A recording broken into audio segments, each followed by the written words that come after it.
अरे कितना कीमती समय मिला है, कितना कीमती समय मिला है। आप समझ नहीं पा रहे हैं, आप समझ नहीं पा रहे, पछताना पड़ेगा बाद में। थोड़ा समय विश्राम किया जाता है, इसको अभ्यास में डाल लो। कई वर्ष हो गए मध्याह्न में विश्राम नहीं, नींद का नहीं, थोड़ा शरीर स्वस्थ होने का, लेट जाना फिर बैठ जाना, फिर टहलना, फिर लेट जाना बैठ जाना, नींद का नहीं। रात्रि में 4 घंटे इसको लेटने के लिए देते हैं बस। बीमार स्थिति में, शायद बीमारी ना होती तो पद्मासन में इसको हम विश्राम देते, पर अब पद्मासन लगा नहीं सकते। शरीर सुख आराम त्याग किए बिना भगवत मार्ग में कोई भी विजितात्मा नहीं हो सकता। रगड़ो, इस शरीर को रगड़ो। हाथ में माला है या काउंटर है, टहल रहे हैं, जब नींद आ रही टहल रहे हैं, सिर्फ 4-5 घंटे शयन के लिए दीजिए। क्या कर पाओगे आगे? यही अवस्थाएं हैं, नवयुवक अवस्था। इसी पर विजय प्राप्त करो। नींद आदि पर, भोजन पर, नींद पर जानबूझकर 1-2 दिन भोजन छोड़कर भजन पड़े नहीं रहना।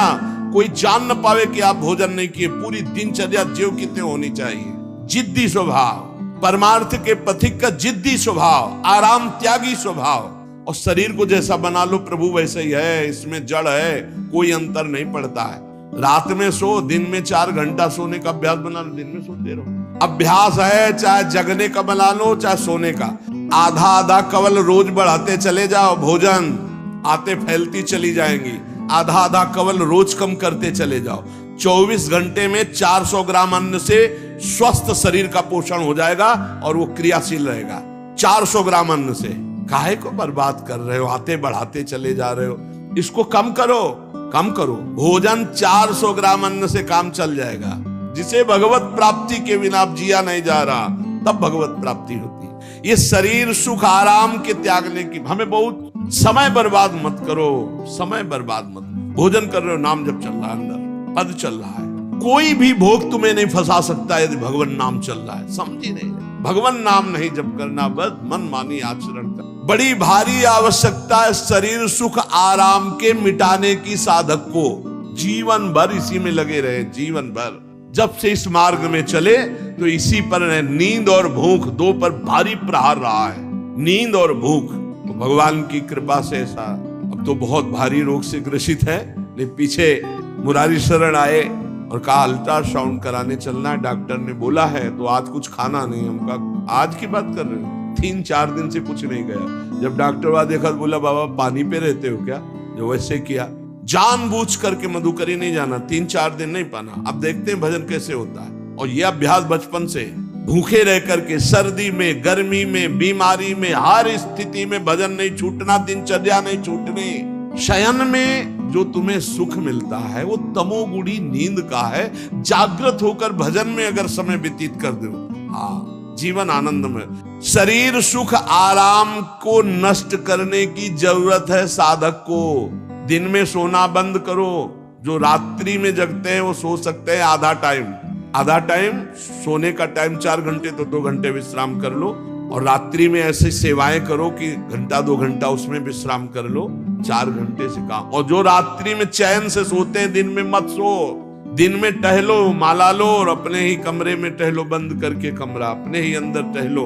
खूब नाम जप करो, मंत्र जप करो। देखो कैसा आनंद आता है कि अरे तेरा समय जा रहा है, पता नहीं आगे कौन सा रोग आ जाएगा, कौन सी घटना घट जाएगी। तू भजन करने लायक रहे या न रहे, आज भजन कर लेगा तो कल, बता रहे हैं ना, हर समय मन उत्साहित रहता है।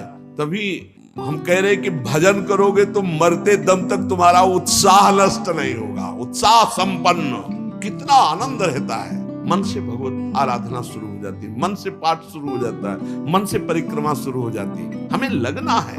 आराम शब्द जीवन में नहीं। सीधी बात समझो, जब तक भगवत प्राप्ति नहीं तब तक आराम नहीं। राम काज कीन्हे बिनु मोहि कहां विश्राम। बिल्कुल जिद्दी स्वभाव बनाना पड़ेगा। शरीर आलस्य, प्रमाद, भोग, नाना प्रकार की खान पान सामग्री, तो भगवान कहते फिर मेरी प्राप्ति। विजितात्मा बन, आराम है। राम काज कीन्हे बिनु मोहि कहां। समुद्र पार कर रहे, मैनाक जी प्रकट हो गए, थोड़ा विश्राम कर लो। बोले नहीं, राम काज कीन्हे बिनु मोहि कहां विश्राम। मोहि कहां विश्राम। सेवक सुख चाह, मान भिखारी, व्यसनी धन, शुभ गति व्यभिचारी, कभी नहीं। सर्वभूतात्म भूतात्मा, संपूर्ण प्राणियों के साथ आत्मवत व्यवहार करे। सब में मेरा प्रभु विराजमान है। जैसे हमारे किसी शरीर के अंग में चोट लग जाए तो हमें ही लगती है, ऐसे संपूर्ण चराचर जगत में जब हम किसी को दुखी देखे तो हमारा हृदय दुखी हो जाए। कैसे इसके दुख को, इसे सर्वभूतात्म भूतात्मा कहते हैं। जो योगी होता है वो सबको सुख पहुंचाने की चेष्टा करता है, किसी को भी दुखी देखकर उसका हृदय व्याकुल हो जाता है। साधन में स्वाभाविक प्रवृत्ति नहीं होती, लगाना पड़ता है, इसलिए उद्देश्य दृढ़ रखो। अब हमको इसी जन्म में भगवत प्राप्ति करनी है। हम प्रियालाल की शरण में हैं। हमारा एक एक मिनट बड़ा कीमती है। हर मिनट में, हर सेकंड में हमें नाम जप करना है और प्रभु के भरोसे रहना है। कम सोना है, कम खाना है, कम बोलना है। 3 बातें पकड़ो। कम सोना, इसका अभ्यास बना लो। कम खाना, इसका अभ्यास बना लो। और कम बोलना, इसका अभ्यास। ये 3 बातें जीवन में साधक के बिल्कुल सरलता पूर्वक आ जानी चाहिए। मिताहार, मित भाषण और नियमित शयन। शयन से बचो, ये बहुत जहर है। नींद बहुत जहर है। निद्रा आलस प्रमादोत्थम तत्तामस मुदाहृतम। इसको एक सीमा में बांध दो। 3 घंटे, 4 घंटे, 5 घंटे, बस 24 घंटे माला, काउंटर, वाणी, सेवा, टहल रहे। सो नहीं सकते, आराम नहीं कर सकते, नहीं कर सकते। ये अभ्यास बनाओ तभी आगे बढ़ पाओगे। सत्संग रोज सुनते हो, देखो तुम्हें जो डांट लगती है, तुम्हें बहुत प्यार करते हैं, प्रभु बहुत प्यार करते हैं, इसलिए डांट लगवा रहे हैं, इसलिए आपको सत्संग सुना रहे हैं। ये जीवन सार्थक कर लो, नहीं तो बहुत पछताना होगा। हम पशु पक्षी के जीवन में साधना नहीं कर पाएंगे। कैसे? हमारा चिंतन बदले। भगवान ने अगला शब्द का मदगत प्राणा, प्राण जिसके मेरे में समर्पित है। प्राण समर्पित का मतलब है प्राण वायु को लेकर प्रधान है। भोजन न मिले, जल न मिले तो भी हम जीवित रह सकते हैं काफी समय तक, क्योंकि प्राण वायु, प्राण बलवान पुष्ट होते हैं अन्न और जल से, लेकिन प्राणों की सत्ता वायु से है। ये जो श्वास प्रश्वास है। भोजन हमें 4-6 दिन न मिले तो आराम से दिनचर्या चल सकती है। पानी 8-10 दिन न मिले तो भी दिनचर्या चल सकती है। ऐसा नहीं कि मर जाएंगे, लेकिन 2 मिनट वायु ना मिले तो मर जाएंगे। 2 मिनट वायु ना मिले तो प्राण का सीधा संबंध वायु श्वासों से है। और प्रभु को प्राण समर्पित करने का मतलब हर श्वास नाम जप करना। मदगत प्राणा, हम पानी भी पिएंगे, भोजन भी पाएंगे तो प्रभु को समर्पित करके और हर श्वास नाम जप करेंगे तो ये मदगत प्राणा होगा। मत चित्ता, निरंतर चिंतन करने के लिए हमें प्राणों को समर्पित करना होगा। हमारे प्राण समर्पित हैं, हम प्रसाद के द्वारा प्राणों का पोषण करेंगे और हर श्वास प्रश्वास में नाम जप। श्वास ऊपर गई तो नाम जप, श्वास नीचे गई तो नाम जप। बोधयंता परस्परम, यदि हम किसी से बात करेंगे तो अपने प्रभु की चर्चा करेंगे। उसी प्रभु की चर्चा का कथन, कथयंतश्च माम नित्यम, केवल भगवत चर्चा करेंगे। केवल। कभी कभी ये लोक कल्याण की भावना भी प्रपंच में उतार देती है। निवेदन है कि यहाँ कोई लोक वार्ता का प्रश्न लेकर के नावे, एक जगह तो बख्श दो जहाँ केवल भगवान के संबंध की चर्चा होने दो। सीधा वृंदावन में आप आए हो तो प्रिया प्रीतम की चर्चा का प्रश्न करो, प्रिया प्रीतम की चर्चा सुनो, निहाल हो जाओगे। तुष्यंत च रमंत च, उसी में आनंद और संतोष होता है भगवत चर्चा में, और उसी में रमण कर। एक जगह तो रखो जहां तुम केवल प्रभु की चर्चा सुन सकते हो, प्रभु की चर्चा कर सकते हो। प्रपंच का तो बहुत विस्तार है। कथयंत च माम, माम भगवान कह रहे हैं, कथयंत च माम नित्यम तुष्यंत च रमंत। चलते हैं हम भगवत मार्ग में, फैल जाते हैं फिर दुविधा युक्त संसार प्रपंच में। केवल भगवत चर्चा। कथयंत च माम, भगवान केवल माम, मेरा। प्रियालाल के सिवा और कोई चर्चा। बार बार बोर्ड लगवा देते हैं, श्यामा श्याम की चर्चा के सिवा यहाँ कोई चर्चा न की जाए। आपको अगर आशा है कि यहाँ से कोई काम बनते हैं तो हम पहले आपको बता देते हैं हम असमर्थ हैं, हमारे में कोई सामर्थ्य नहीं है। हम केवल प्रभु की चर्चा करते हैं, प्रभु का नाम जपते हैं, प्रभु के लिए जीवन है, बस इतनी बात है। जो प्रभु में डूबना चाहता है वो आए, स्वागत है। इसके अलावा ना कोई आशीर्वाद, ना कोई तंत्र मंत्र, ना कोई जंतुर, ना किसी भी तरह की कोई ढांढस वृत्ति बना सकते हैं कि जाओ तुम्हारा ये ठीक हो जाए, तुक्का लग जाए, ठीक हो जाए, तुम्हारे भाग्य की बात है। यहाँ से कोई चमत्कार नहीं है। यहाँ एक ही चमत्कार है, मलिन मन को श्री भगवान में लगा देना, जीवन को जीवन मुक्त अवस्था में पहुंचा देना। निर्विकारता की स्थिति प्राप्त करने के लिए साधु समागम है। भगवान का आदेश है, यदि मुझे अनुभव करना चाहते हो, इसी जन्म में परमानंद की प्राप्ति करना चाहते हो तो मय्येव मन आदत्स्वम मयि बुद्धिम निवेशय। कैसे करोगे? भगवान कह रहे मत चित्ता, मेरे में चित्त लगाओ। चित्त कैसे लगेगा? चूंकि हम प्राणों से बहुत प्यार करते, देह प्राण ते प्रिय कछु नाही, इसलिए भगवान को कहना पड़ा प्राण मेरे को समर्पित करो। कैसे समर्पित करें? जो खाओ पियो भगवान को भोग लगा के और रात दिन नाम जप, हर श्वास में भगवत चिंतन। अगर वार्ता करनी तो बोधयंता परस्परम कथयंतश्च माम नित्यम, केवल मेरी चर्चा। बड़ा दुर्लभ हो रहा है, भगवत चर्चा होना बड़ा दुर्लभ हो रहा है भैया। ये सब सुनहु भरत भावी प्रबल, बिलख कहो मुनिनाथ, हानि लाभ जीवन मरण जस अपजस विधिहान। जब कर्मों का फल भोगने का आया तो महात्मा जी, और जब पाप कर्म करने जा रहे थे तो पूछ लेते हमसे कि हम पाप कर्म करने जा रहे हैं, आपकी अनुमति है क्या? तब नहीं, तब किसी न भगवान की याद की न गुरु की याद की, मनमानी आचरण किए। तो अब भोग आया है, अब भोग लो, उसको भोगना पड़ेगा, वो यहीं मिलेगा तुम्हें। पति पत्नी परिवार संसार मित्र, इन्हीं में सब कलह अशांति मारपीट नाना प्रकार का। अरे पूछो मत, भगवान के चरणों का जब तक आश्रय नहीं लोगे तो यहाँ का ये प्रेम विवाह, यहाँ का प्रेम तुम्हें शांति प्रदान नहीं कर सकता। भगवत भाव रखोगे, हर परिस्थिति को शांति पूर्वक निर्वाह। ये जीवन काटना भी एक कला है। मनुष्य जीवन कोई पशु जीवन नहीं है। अगर अध्यात्म नहीं तो आप इसको जी नहीं सकते, आप इस जीवन को नहीं जी सकते। अशांत रहोगे, क्लेशित रहोगे, परेशान रहोगे।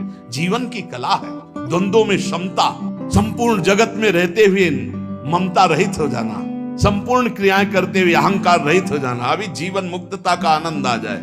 तो मत चित्ता मदगत प्राणा बोधयंता परस्परम कथयंत च माम नित्यम तुष्यंत च रमंत च। हमारा उद्देश्य भगवत प्राप्ति का है।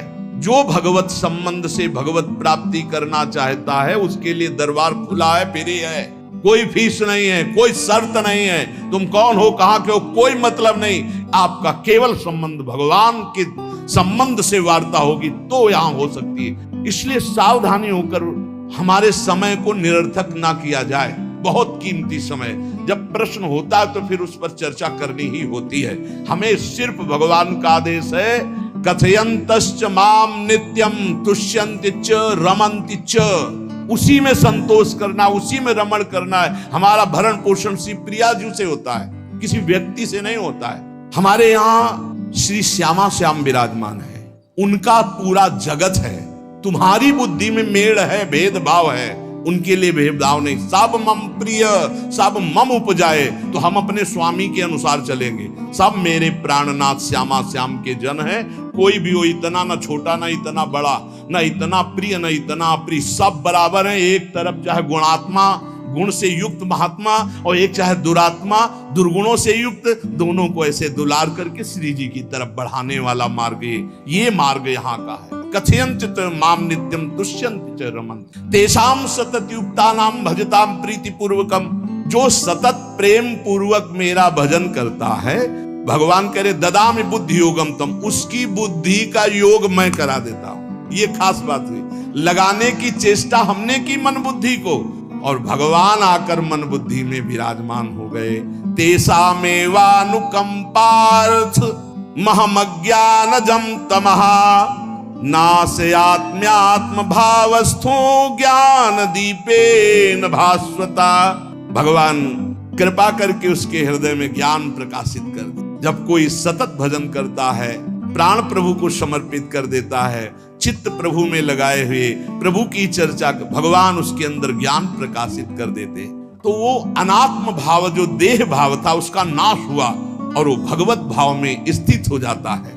भगवान कह रहे हैं मत चित्तः सर्व दुर्गाणी मत प्रसादात् तरिष्यसि। जब कोई मेरे में चित्त लगाता है तो मेरी कृपा से सारे दुर्गुणों का नाश हो जाता है। महात्मा तो भगवान बनाते हैं। करो सत्य ते साधु समाना, मैं उसे साधु बनाऊं। हमारा कर्तव्य, हमारा चित्त प्रभु में लग जाए। मेरा चिंतन करो, भगवान का आदेश है, बस खास बात है चिंतन। हमारी प्रारंभ से विशेष श्रद्धा इसी बात में रही गुरु शब्द पे कि रात दिन कोई भी चेतना युक्त क्षण ऐसा ना जाए जिसमें भगवत विमुख होता हो। बस इसी बात की साधना जीवन भर रही। प्रारंभ में गुरुदेव ने कह दिया जब तक चेतना है तुम्हारे में तो तुम्हारा जागृत अवस्था का चेतना युक्त एक भी क्षण व्यर्थ नहीं जाना चाहिए। तो गुरु कृपा से यही प्रयास रहा है। कि हमारा एक भी मिनट भगवान से विमुख न जाए। पूर्व में ऐसी स्वभाव वृत्ति बनाई थी कि लोगों को ये शंका होती थी कि ये बोल पाते हैं कि नहीं बोल पाते हैं, अर्थात इनके वाणी है कि नहीं है। मूक, मौन, जटाओं का बोझा, एक वस्त्र, बस शांत। बुलाया गया, घंटा बजा तो पहुंच गए, प्रसाद ली, उसमें एकांत, हर समय मंत्रा। कथा में बैठे हैं, अनुकूल वचन आया तो सुन लिया, नहीं पूरा का पूरा सत्संग ऐसे ही चला गया। हमारा मंत्र चल रहा है, एक क्षण भी मंत्र से बिलग नहीं।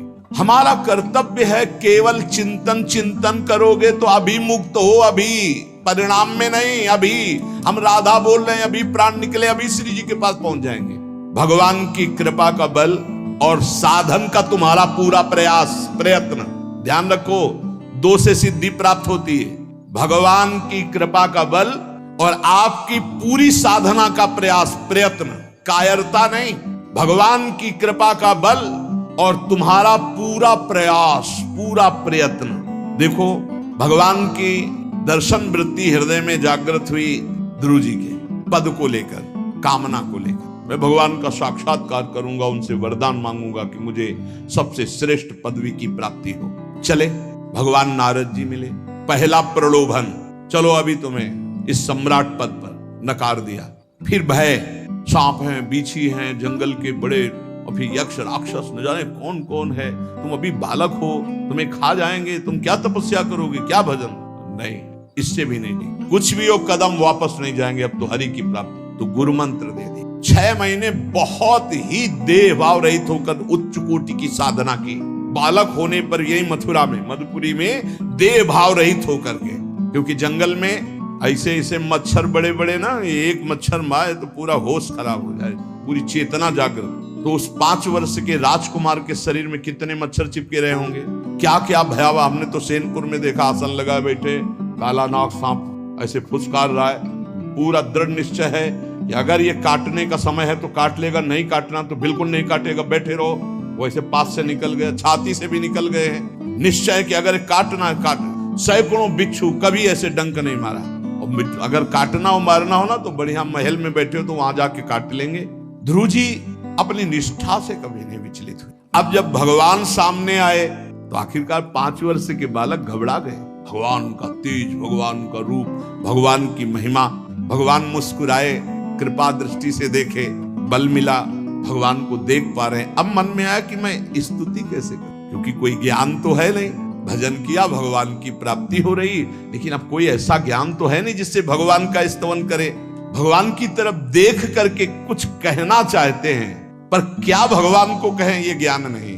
तो भगवान ने अपने ज्ञान स्वरूप शंख का ध्रुव जी के कपोल पे स्पर्श करा दिया। जो भगवान कह रहे, ज्ञान तो मेरी कृपा से होता है। अभी पीछे इस श्लोक में भगवान ने कहा, तेसा मेवानुकंपार्थो महमक ज्ञानजम तमः नाशयाम्यात्म भावस्थो।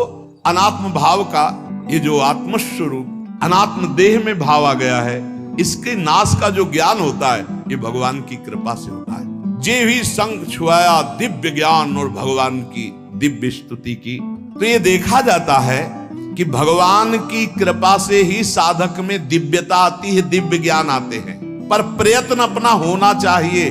प्रयत्न था तभी तपस्या में आए, नहीं तो प्रलोभन में फंस जाते या भय में डर जाते। ना प्रलोभन में फंसे चक्रवर्ती सम्राट पद देने पर, और ना भय में फंसे कि सांप बीछी और सिंह खा जाएगा। इससे भयभीत नहीं हुए और प्रयत्न इतनी जोर का किया। आप भागवत में पढ़ लीजिए, देह भाव रहित होकर कितना कठोर तप, 6 महीने में भगवत साक्षात्कार। आत्मबल, भगवत कृपा बल। ये मन है बहुत डराता है, कैसे जिएंगे, बुढ़ापे में कौन सेवा करेगा, क्या दुनिया का प्रपंच खड़ा कर देता है। इसको इसी ज्ञान से काटो। भगवान है ना, भगवान सब, भगवान के लिए हमने जीवन दिया, ये जीवन भगवान के लिए। अरे दिव्य हो जाओगे, रिद्धियां सिद्धियां हाथ जोड़े खड़ी रहेंगी। भगवान जानते हो क्या भगवान है। हम एक बार भगवान के नाम पर अपने आप को न्यौछावर तो करके देखें, पर ये अहंकारी जीव मानता नहीं। ये अहंकार का बल लिए रहता है। आसुरी प्रकृति है ये अहंकार। अहंकारम बलम दर्पम कामम क्रोधम च संश्रिताः। जिसके अंदर ये आसुरी प्रवृत्ति अहंकार होता है, उसमें काम क्रोध लोभ ये भरपूर होते हैं। कहां से भगवत प्राप्ति हो। जहां ये दुश्मन रहते हैं वो घर तो तुमने सुरक्षित दे रखा है दुश्मनों को। आसुरी प्रकृति को तुमने, अहंकार को अपना स्वामित्व दे रखा है। मैं, वो अहंकार जिसके साथ प्रकृति लगती है।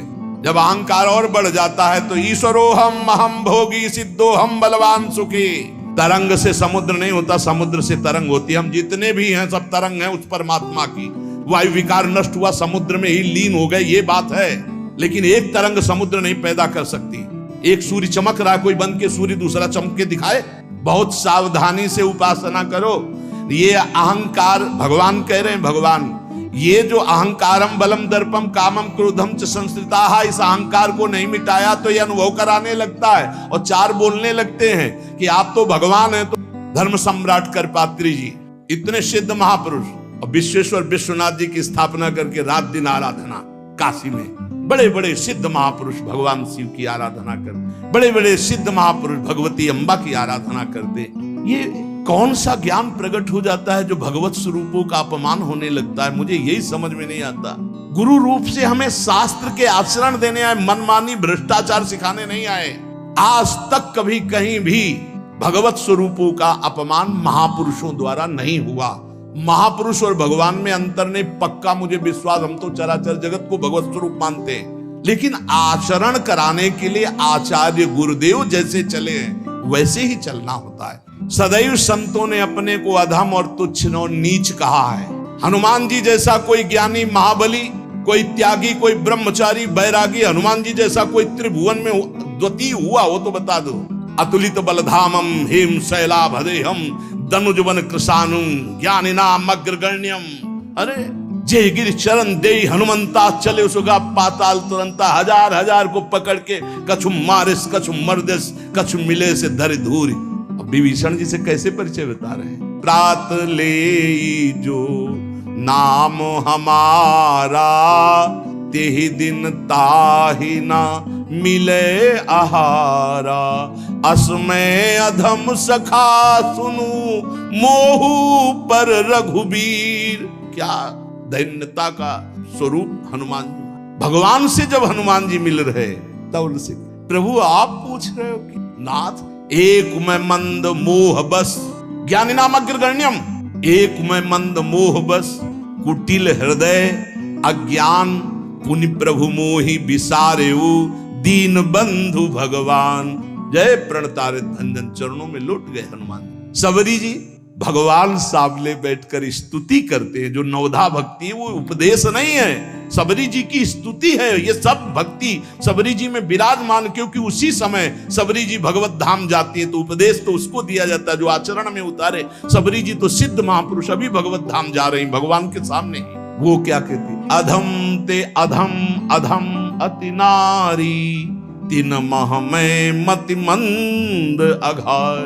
हरिवंश महाप्रभु क्वाहम तुच्छा परम अधमः प्राण्यो गर्ह कर्मा यत्तन्नाम स्फुरति महिमा हरेश वृंदावनस्य।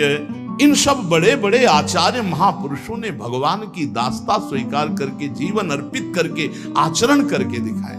जहां ये आसुरी अहंकार होता है तो ईश्वरोहम महम भोगी सिद्धोहम बलवान। ये सिद्धावस्था नहीं है, ये तमोगुणी आसुरी अहंकार का परिणाम है जो ये दिखाई देता है भगवत स्वरूपों का अपमान करके। नहीं, यद्यपि अभेद है वो महापुरुष शिव और वो अभेद है, पर आचरण जब करेगा तो स्वामी और सेवक का करेगा। काशी नगरी सिद्धों की नगरी है, ज्ञानियों की। देखा बड़े बड़े सिद्ध परमहंस जाते हैं शंकर जी के दर्शन करने, विश्वनाथ जी के, तो जिनकी कमंडल भी नहीं दिगंबर है ना, वो भी ऐसे हाथ उठा के नमः पार्वती पते और बस ऐसे सर झुकाए खड़े रहते हैं। जल भी नहीं है, पत्र भी नहीं है, ऐसे वो हम सब खड़े खड़े घंटों खड़े रहते। तो वहां के शिव पार्षदों से ऐसा करुणा में प्रेम हो गया था कि वो हमें नहीं हटाते थे, तो एक कोने में घंटों खड़े रहते थे और दर्शन करते रहते थे भगवान विश्वनाथ। तो जैसे ऐसे अवधूत आते, न कोई जल का कमंडल है, न कोई पत्र है, न पुष्प, नजदीक गए और नमः पार्वती पते हार हार महादेव, बस सर झुका। ये है, और स्वयं शिव स्वरूप है, इतना अंतर नहीं ब्रह्म बोध में। भक्तों में भी कभी कभी आम प्रकट होता है, वो वाणी से आपको दिखाई देगा, लेकिन वो आसुरी अहंकार नहीं होता। ध्यान रखना, ये उनका भागवतिक बल होता है, ये आसुरी अहंकार नहीं होता। जैसे जनक जी की सभा लगी हुई है, भगवान श्री राम लक्ष्मण जी विराजमान है विश्वामित्र जी के समीप बड़े सौम्य भाव से। जनक जी महाराज ने देखा कि बड़े बड़े वीर आए पर धनुष यज्ञ में धनुष को अजगों को कोई उठा ही नहीं पाया, खंडन की तो बात जाने दो। रावण बाणासुर आया, आरती प्रणाम करके चले गए। अब आशा ही खत्म हो गई, कोई उठाने वाला ही नहीं। तो उन्होंने कहा वीर विहीन मही मैं जानी। अब मैं आज जान गया कि पृथ्वी वीरों से रहित हो गई। अगर मैं ऐसा जानता कि इस भूमंडल में कोई वीर ही नहीं अजगों का खंडन करने वाला, तो मैं ऐसा प्रण नहीं लेता, मेरी जान की कुंवारी रह जाएगी। ऐसे विकल होके वीर विहीन मही मैं जानी। जनक जी ने इतनी बात जे भी कही तो लक्ष्मण जी कूद पड़े सिंह शावक की तरह उछलकर और कहा कि जहां रघुकुल भूषण भगवान श्री राम विराजमान हो जनक, ये बड़ी तुमने निराशापूर्ण बात कैसे कह दी? तुमने ऐसी बात कह दी जहां रघुकुल भूषण भगवान श्री राम विराजमान है। ताल ठोकी और कहा अगर इनका इशारा हो जाए, समझो, जो तुम्हारी अनुशासन पाऊं, कंदुकियू ब्रह्मांड उठाऊं, काचे घट जिमी डारों फोरी, सकऊं मेरु मूलक जिमी तोरी, कमल नाल जिमी चाप चढ़ाऊं, जो जन सत प्रमाण ले धाऊं। हे जनक, जहां रघुनाथ जी विराजमान होते वहां ऐसी बात नहीं कहते। तुमने ऐसी बात कैसे कह दी? अगर मेरे स्वामी का आदेश हो जाए अभी तो पूरे ब्रह्मांड को कच्चे घड़े की तरह तोड़ दूं। ये अजगौ पुराना 100 योजन एक बार में दौड़ते हुए जाऊं और इसको ऐसे कमल लाल की तरह तोड़ दूं, मेरे स्वामी का आदेश। ये अहंकार नहीं है। पहली बात कही, जो तुम्हार अनुशासन पावो, अगर मेरे प्रभु श्री राम की आज्ञा हो जाए। और लक्ष्मण जी ने एक बात और कही कि तोरों छत्रक दंड जिमि तव प्रताप बलनाथ। आज के बाद कभी धनुष स्पर्श नहीं करूंगा यदि मेरी बात झूठी हो जाए। आपके प्रताप से इसे बरसाती छत्ते की तरह तोड़ दूं इस अजगौ को, अगर आपका आदेश हो। तव प्रताप बलनाथ, ये अहंकार नहीं है, ये भक्त का भगवत प्रताप है। दशानन कह रहा है, अरे मुझे क्या भय, तेरी सभा में अगर कोई वीर हो तो मेरा पैर उठा दे। मैं राम जी का एक छोटा सा सेवक हूं, तू मेरे प्रभु को बार बार मनुष्य कह रहा है, मैं जिनका सेवक हूं। तेरी सभा में तू जो अपने सभा बलों के बल पर बलवान होकर कहता है कि ये सब आहार है, तो मैं उनका एक छोटा सा दूत हूं। अगर कोई मेरा पैर उठा दे तो जानकी जी को राम जी हार जाएंगे, वापस चले जाएंगे। राम प्रताप सुमिरपन रूपा। सभा में पैर हाहाकार मच। जब स्वयं दशानन उठा तो मारा घूसा, 4 मुकुट राम जी के चरणों में गए। राम जी के चरणों में झुक, तब तेर बचेगा, मेरे चरणों में झुकने से नहीं। कोई उठा नहीं पाया। ये अंगत का अहंकार नहीं, ये भक्त का भगवत प्रताप होता है। राम प्रताप सुमेरी परण रूपा। राम प्रताप हरिवंश प्रताप जानत है, हरिवंश प्रबोध प्रमाणत है, हरिवंश सर्वस्व है तिनके, सुख संपत्ति दंपति जो जिनके। लक्ष्मण जी कह रहे सकौ मेरु मूलक जिमि तोरी, जैसे मूली तोड़ दिया जाता 4 लाख योजन का सोने का पहाड़ सुमेरु, ऐसे उखाड़ के तोड़ के फेंक दूं। भगवान अपार सामर्थ्यशाली, और जो भगवान में चित्त जोड़े अपार सामर्थ्यशाली। हम लोग कभी कभी अहंकार और प्रताप के भेद को नहीं समझ पाते। महापुरुषों में अहंकार नहीं होता, वो भगवत प्रताप होता है। जो आसुरी अहंकार है वो तो भगवान की शरणागति से नष्ट हो जाता है। भगवान का प्रताप भक्तों के जीवन में उदय होता है। भगवान बहुत कृपालु है, बड़ी करुणा की है। अपना मार्ग हमें देने के लिए सत्संग दे रहे हैं, कथन श्रवण का सौभाग्य मिला है। इसी जन्म में हमें भगवत प्राप्ति करनी है। अपार बलशाली माया को परास्त करने का बल केवल भगवान की कृपा से प्राप्त होता है। इसलिए नाम जप करो, भगवत लीला गायन गुणगान करो और भगवान से प्रार्थना करो कि मेरा अहंकार आपके चरणों में समर्पित हो जाए। सारा दोष इसी अहंकार का है। ये संस्कृति मूल शूल प्रद नाना, सकल शोक दायक अभिमाना, ताते करें कृपा निधि दूरी, सेवक पर ममता अति भूरी। हमारे ऊपर बहुत प्यार है प्रभु का, हम उस प्यार के बल से अहंकार को प्रभु के चरणों में समर्पित करके इसी जन्म में जीवन मुक्त हो जाए। शेष चर्चा आगे। श्री राधा वल्लभ लाल की जय।